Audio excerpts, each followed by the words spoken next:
Kemeriahan perayaan ulang tahun Rayanza Malik Ahmad alias Tipung menyisakan satu pertanyaan di benak netizen.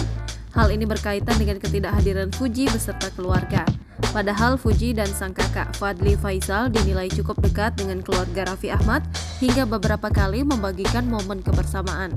Beberapa jam setelah perayaan, Fadly Faisal terlihat menyambangi kediaman Raffi Ahmad. Hal ini terungkap dari unggahan Instagram story Raffi Ahmad dan Nagita Slavina. Raffi lalu membombardirnya dengan pertanyaan mengenai ketidakhadiran Fadly Faisal di acara ulang tahun putranya. Padahal Raffi mengaku telah mengundangnya.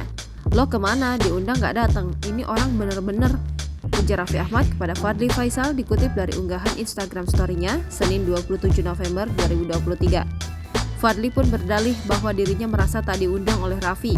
Begitu pula dengan Fuji dan anggota keluarga lainnya. "Enggak, gue nggak diundang, satu keluarga nggak diundang," jawab Fadly. Raffi yang merasa telah memberikan undangan pun lantas menyalahkan sahabatnya, Aan, yang tak menyampaikan undangan untuk Fadly dan Fuji. Raffi bahkan menyebut jika tak mungkin keluarga Fuji tak diundang.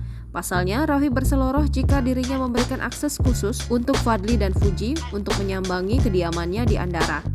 "Gue udah bilang, Fuji sama Fadly itu all access di Andara," ujar Raffi. Fadly Faisal tampaknya memahami kondisi Raffi lantaran terlalu banyak rekan-rekannya yang harus diundang. Dia pun tetap datang ke Andara dan tampak akrab bersama Raffi dan Aan. Fadly juga mengunggah ulang unggahan Raffi dengan ikut melempar candaan. "Undangannya dari hati," tulis Fadly Faisal. Download Tribun X sekarang, menghadirkan lokal menjadi Indonesia.